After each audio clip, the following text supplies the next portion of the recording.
Good morning, everyone. Today I am here again with a new video about why I pursued MBA. So, sometimes the biggest career shift doesn't happen when you fail, it happens when you realize you are capable of thinking beyond your current role. For me, that moment came when I realized I didn't just enjoy building technology, I enjoyed understanding why it works, why it fails, and how it actually changes businesses and people's lives. Hello everyone, I am Vaishnavi Katiyar, currently pursuing my MBA in Strategy and Consulting in collaboration with KPMG at UPES. So, I come from a computer engineering background, which gave me strong analytical and logical thinking skills. During engineering, I worked on technology driven projects and internships that exposed me to real world problem solving.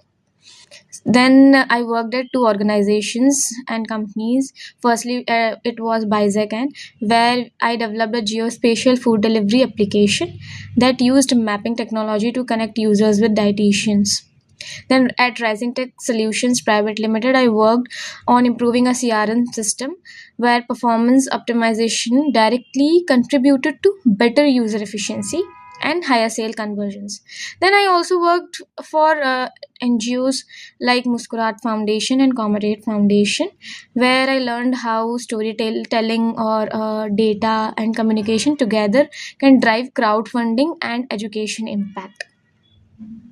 Over time, I discovered that my real interest lies in solving larger business problems, understanding the systems, improving processes, and creating value beyond the technical layer.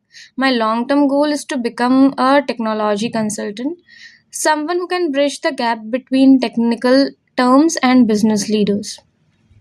So, despite having strong technical skills, I recognized a very special gap in my journey as an engineer. I was trained to focus on how to build solutions efficiently. Through many of my experiences, I learned how to communicate impactfully, but I lacked somewhere formal exposure to answering questions like, first, how are technology decisions connected to financial outcomes? How do you influence decisions when multiple stakeholders have different goals? In short, I could build solutions and communicate them, but I wanted to learn how strategically design and position those solutions for business success. So, how my MBA is bridging this gap? This is exactly through firstly strategy focused learning, consulting frameworks, case competitions, and one of my project which I did in my first sem, which was Smart Question AI. I'm learning to connect technology with business models and long term growth strategies. So, for me, an MBA is not a career change; it's a career evolution. It's helping me move from simply building technology to shaping the strategy behind it. And that intersection is exactly where I want to build my career and create long term value. I see myself working at the, I think, intersection of technology, strategy, and human impact. So, this will definitely create a long term value ahead. Thank you.